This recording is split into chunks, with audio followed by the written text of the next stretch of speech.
Hey, this is Steven from Rugged Routes. I just wanted to give you guys a quick mid-2022 update.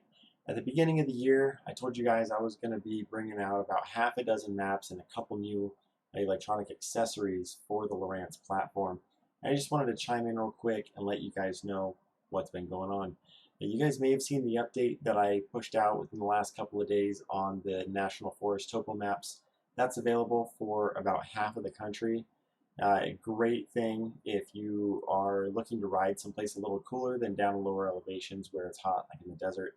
You want to get out of the desert, up into higher ground, cooler air. It's still nice to ride in the summer. So I know that wasn't on our original list from the beginning of the year, but those maps are currently available on the Rugged Routes website. Coming up next is one that was on the list at the beginning of the year, and that is Stoddard Wells out near Barstow. Like I mentioned in that video earlier this year, this is one that I had started on and should have probably had done eons ago, but I'm telling you guys I'm really close to getting this done. I've been out there recently locating a couple of the 4x4 trails that I had never personally run before but had heard about for years. So I'm going to be going out there probably once or twice in the next couple of weeks to get that wrapped up. I'm expecting to have those maps on the shelf ready to go by the middle of July, if not sooner. So those are the two latest ones. Sand Hollow, I don't have done yet, but I was able to be in the area about a month and a half ago. Kind of got a better feel for the area out there, out on the ground. A lot of work to still be done there, but I feel like I'm wrapping my head around it and expecting to get back out there to put together a nice full feature map of that area. Also, the Arizona Strip, I haven't touched much at all since we last talked about maps, but a lot of the delays really comes from the beginning of the year just flying by due to it just being a really busy season.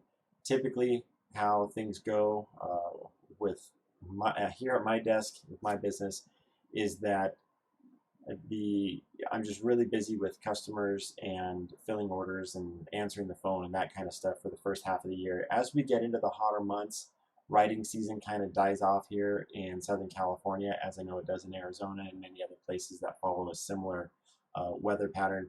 It's just too hot to ride in a lot of places. So right now is a good time for me to jump back into these projects and get as much of this stuff done before riding season kicks back up. Some of these projects, like Havasu, I'm not going to be able to touch right now. It's just way too hot out there, but I'm hoping to get out there in early riding season and still have that and a couple of the others wrapped up by the end of the year. So that's pretty much the scoop on maps. I know there was a few other I had mentioned in a previous video, but I still am planning on having those half dozen maps done by the end of the year. Just wanted to give you guys a project update on that. Now on the accessory side, I believe I told you guys about the Trailmark, which is a system that allows drivers or co-drivers to take single button press notes when, like if you're pre-running a race course. So I showed you guys this 3D model last time.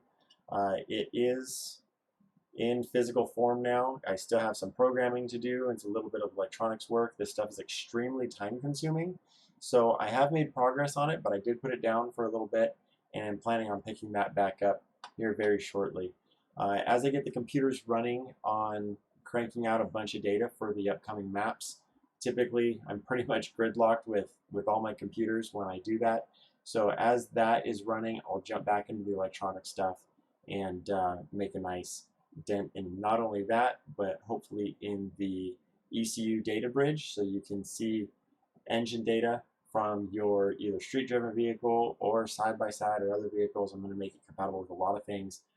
Bring that engine data over onto the Lowrance system as well as the buddy tracker. So those are the three electronics devices that I want to see done by the end of the year. In all reality, I'll probably get one, maybe two of those at least prototyped and functioning by the end of the year.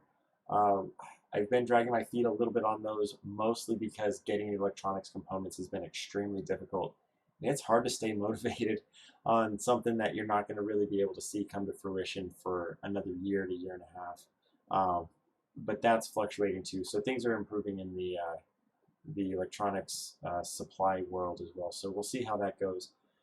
the biggest thing is if you guys can share this video with people that you ride with and have them comment below this video, it would really help me out, kind of guide the ship on how to prioritize, especially this electronic stuff, being that it is so difficult to get this stuff built right now. So I want to use my time wisely, and the more I hear back from you guys, the easier it is for me to just be reassured that I'm doing something that's worth my time. So that's all I've got for you guys right now. Thanks for chiming in, and as we get more maps and products uh, progressing, I'll chime in with more videos, mostly probably product-specific videos as I roll them out, but in a couple months, I'll probably do a video just like this and show you guys where I'm at. Thanks again for watching. Please subscribe to the channel, tell your friends, and I'm looking forward to hearing back from you guys on what you guys think with what I've got going on. So thanks again. We'll see you on the next one.